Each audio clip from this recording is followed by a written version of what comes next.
2022 list of outstanding debts exposed for local CCP government, sending the internet into a frenzy. Concerns rise as CCP constructs new canal with excavation and rock volume 3 times greater than Three Gorges Dam. Evergrande misses delivery deadline. Massive homeowner protests erupt. U.S. media. China's gigantic property bubble bursts. Zhejiang Vocational Schools alleged courses teaching girls to seduce men. Severe moral decline in Chinese society. As mainland China's Children's Day approaches, CCP's 10 departments issue document on indoctrinating children. It's all covered in today's China Truths. 2022 list of outstanding debts exposed for local CCP government, sending the internet into a frenzy. Recently, a statistical table of the top 50 cities in terms of local government debt balance for 2022 circulated on social media, causing a significant stir among the public. According to this table, the cities with the highest local government debt balances, ranked in the top 3, are Wuhan, Guangzhou, and Chengdu, with debt balances of 629.51 billion yuan, over $88 billion, 465.56 billion yuan, and 464.55 billion yuan, over $65 billion, respectively. The cities with the highest local government debt ratios are Shaoxing with 1,612%, Fuyang with 1,388%, and Harbin with 1,091%. After conducting a verification check, NTD-TV reporters found that the debt balance data of the Shaoxing municipal government listed in the circulated ranking is consistent with the data published on the official website of the Shaoxing government. This indicates that the circulated list is not baseless. Once the related statistical table was reposted on Chinese social media platforms like Weibo, it quickly attracted a large number of netizens. Some pointed out that the directly administered municipalities are not included in this statistical table, so they cannot see the government debt situation of major cities such as Beijing, Shanghai, Tianjin, and Chongqing. Some netizens questioned how the local governments would repay such a huge amount of debt in the future. Would it rely on property taxes?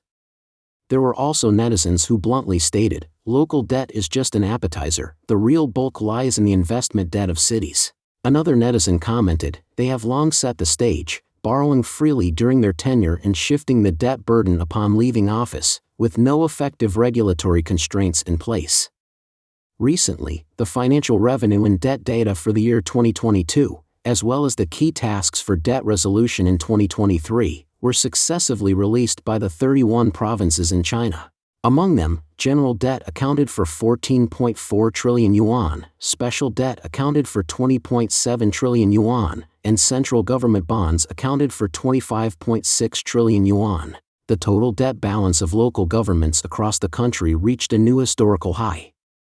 A netizen who claimed to be a master of law from Fudan University posted on social media pointing out that over the past 15 years, the debt balance of local governments in China has maintained a high growth rate, averaging over 16% per year. This growth rate is much higher than the nominal GDP growth rate of 7.8% during the same period, reflecting the continuous accumulation of government debt risks.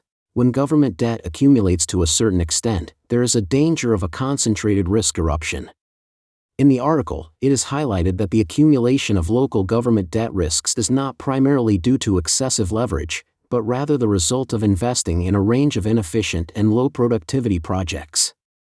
The economic benefits generated from these government debt investments are insufficient to cover the interest costs, thus leading to a growing burden of debt. The article emphasized that compared to the explicit debt ratio, the implicit debt ratio of local governments deserves more attention as it is a key area for future debt bombs. The systematic risks of urban investment platforms are another pressing issue that needs to be addressed. Concerns rise as CCP constructs new canal with excavation and rock volume 3 times greater than Three Gorges Dam. The Chinese Communist Party, CCP, is investing a massive amount of 72.7 billion yuan, approximately $10.3 billion, to construct the Pinglu Canal, which starts from the mouth of the Pingtang River in Shijingku, Hangzhou City, Nanning, and extends to the Bibu Gulf along the Qinzhou-Lingshan section. The Pinglu Canal has a total length of 134.2 kilometers. According to a report by Nikkei Asia, Chinese officials estimate that approximately 340 million cubic meters of soil and rocks need to be excavated for the project, which is 3 times the amount excavated for the construction of the Three Gorges Dam. An official at the construction site mentioned to Nikkei that work is being conducted around the clock to ensure the project is completed by the deadline in 2026. Observers say that the project, launched last year, highlights Beijing's focus on strengthening maritime connectivity under the Belt and Road Initiative, rather than land-based infrastructure. In the context of the CCP's attempt to strengthen connectivity with ASEAN countries to reduce reliance on Western trade, officials state that the Pinglu Canal aims to promote trade with the 10 member states of the Association of Southeast Asian Nations, ASEAN. However, experts believe that in some competitive industries, the CCP cannot rely on ASEAN to escape its dependence on the West because China's economy is much larger than any individual economy within ASEAN, which creates leverage and sometimes leads to imbalanced and unsustainable trade relationships. However, the continuous rumbling of dump trucks disrupts the tranquility of the hills in Guangxi, which were once covered by forests, raising concerns about the ecological changes, vegetation impact, and other negative effects that the canal construction may bring.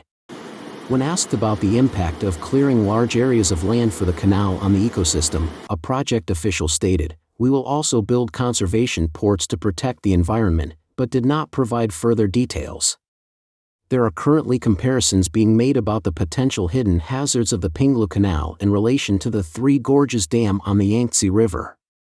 Since its completion in 2009, the ecological degradation and disasters caused by the Three Gorges Dam on the Yangtze River have attracted international attention. According to a 2019 report by Reuters, the Three Gorges Dam has brought about long-term impacts, including a significant increase in the occurrence of earthquakes. Since the start of the Three Gorges project, the total number of earthquakes has greatly increased. A study by the China Earthquake Administration showed that during the period from 2003 to 2009, when the reservoir was being filled, the number of earthquakes increased by 30 times. The Chinese Communist Party's Ministry of Environmental Protection stated that in 2017, the region experienced 776 earthquakes, a 60% increase compared to the previous year, with the highest magnitude reaching 5. In addition to the surge in earthquakes, large reservoirs absorb more heat than dry land, leading to an increase in temperatures in the area. The warming of the river water and the destruction of habitats have brought disaster to local fish populations, with the Chinese sturgeon facing the brink of extinction. While the China Communications and Transportation Planning and Research Institute believes that the risks should be controllable depending on the specific route, the specific ecological issues that the completion of the Pinglu Canal will bring to the local area remain a subject of concern. Evergrande misses delivery deadline, massive homeowner protests erupt. U.S. media, China's gigantic property bubble bursts. Several real estate projects in China have recently failed to deliver on time, leading to protests by homeowners. U.S. media reports indicate that China's massive real estate bubble has burst. According to online sources, it is reported that May 31st was supposed to be the delivery date for 2 real estate projects in Yangzhou, Evergrande Guanlanfu and Jiayuan Xiqing Impression. However, both projects failed to deliver on time, leading to collective actions by the homeowners. Videos circulating online show a large crowd of homeowners gathered in front of the sales office of Evergrande Guanlanfu in Yangzhou, Jiangsu Province. There were alleged representatives from the developer holding loudspeakers, trying to explain the situation to the homeowners. A significant number of security personnel and police were also present at the scene. According to the whistleblower, based on the purchase contracts, May 31st was the scheduled delivery date for Evergrande Guanlanfu. However, the developer failed to meet the contractual obligations, claiming that they were unable to complete the project due to a debt of 270 billion yuan. As a result, the delivery had to be postponed. Many homeowners were in urgent need of moving in, some were renting temporary accommodations, some had wedding plans, and others had children who needed to attend school. They all demanded that the developer deliver the properties as soon as possible. The video did not show the outcome of the homeowners' actions that day or whether there was any violent suppression of their protests. On the same day, there was also supposed to be the delivery date for another project in Yangzhou, Jiayuan Xiqing Impression.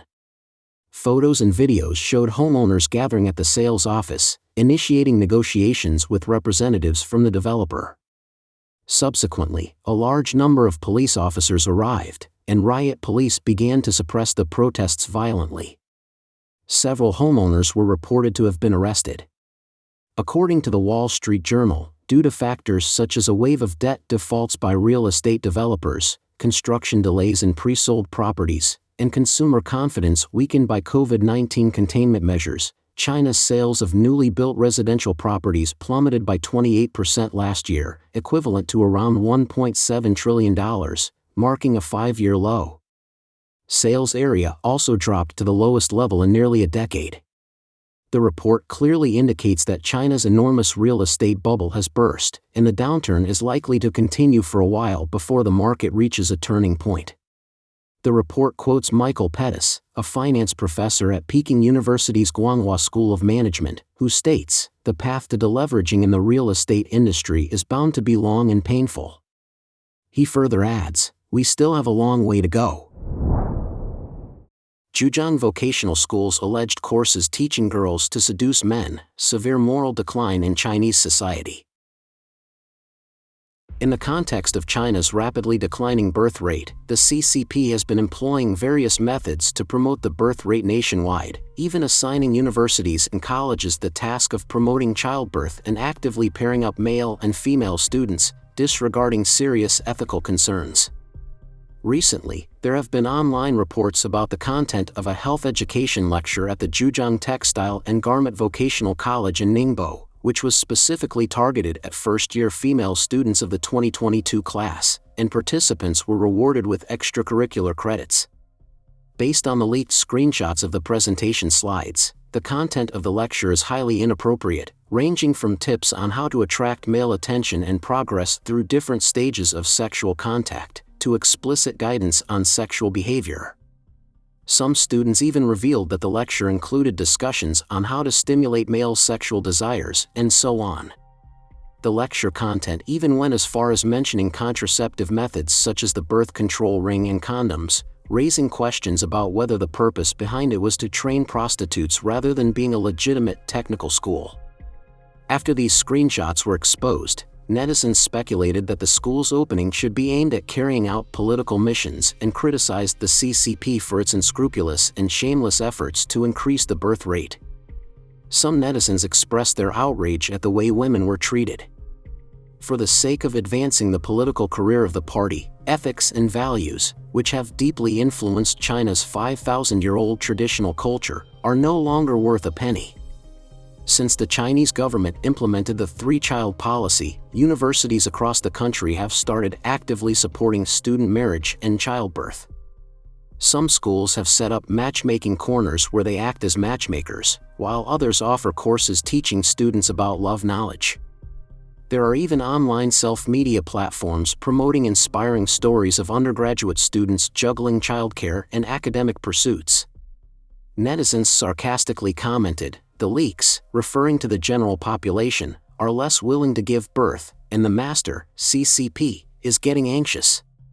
As previously reported, official data from the CCP indicates that the number of births in 2022 was 9.56 million, which is nearly half compared to 17.86 million in 2016. Recent reports suggest that internal statistics indicate the number of births in 2023 is expected to be less than 8 million. However, it is worth noting that CCP's data often has a tendency to be inflated, so the actual situation may be even more severe than reported. As mainland China's Children's Day approaches, CCP's 10 departments issue document on indoctrinating children. On the eve of Children's Day in mainland China on June 1, several departments of the CCP issued documents demanding the strengthening of party-loving education for children and intensifying the indoctrination of little dolls. The tasks include requiring various departments and regions to use the occasion of Children's Day to tell stories about leaders, the party, and the new era in language that children can understand and enjoy. They are also instructed to conduct a series of theme-based activities titled Youth and Children's Hearts devoted to the party in ways that resonate with and engage children, including artistic performances, painting exhibitions, and reading sharing sessions. Furthermore, they demand organizing activities for children to listen to read stories, visit theme exhibitions, and learn about heroic deeds. The main objective is to implant the seeds of loving the party, the country, and socialism deep into the hearts of children. In recent years, due to the bankruptcy of the CCP's ideology, many people and young individuals no longer believe in the party's false propaganda. As a result, the CCP has intensified its indoctrination education for children, repeatedly advocating for the transmission of red genes from generation to generation and using red gene education to indoctrinate the nation's youth. Analysts point out that this is the CCP's political indoctrination aimed at securing its regime for the next generation. Mr. Du, a former senior teacher in Beijing, told the Epoch Times, "The party history curriculum, starting from children and taught in primary and secondary schools, is essentially brainwashing. It forcefully instills ideas into children, regardless of whether they can accept them or not. It has become insane." Mr. Du believes that the CCP's brainwashing education has a sinister purpose: to manipulate children and eliminate their humanity. It's not just official schools where students are brainwashed. The Daily Mail reported on May 21 that prestigious British private schools operating in China are also required to cooperate with the CCP and engage in brainwashing students with so-called patriotic education from kindergarten to high school, allowing the CCP to accumulate significant capital. Examples include the Rongqiao Sedberg School in Fuzhou, which operates in cooperation with the British Sedberg School, and the Cranleigh High School in Wuhan, which collaborates with the Cranleigh School, a traditional British private school. Despite the CCP's comprehensive brainwashing efforts, research suggests that Chinese people, especially the elite, do not always support the choices of the CCP government and have different views on its policies. In 2022, a joint report by the Center for Strategic and International Studies, SISE, and Stanford University revealed that, on average, wealthier and more educated individuals in China tend to hold liberal, pro-market, and non-nationalistic views. This is particularly notable as the government becomes increasingly authoritarian and embraces nationalism. The report emphasizes that the CCP regime faces a political challenge from a significant segment of the population with differing ideological perspectives. Even though this opposition may not be vocal, it represents a silent majority of liberals within Chinese society.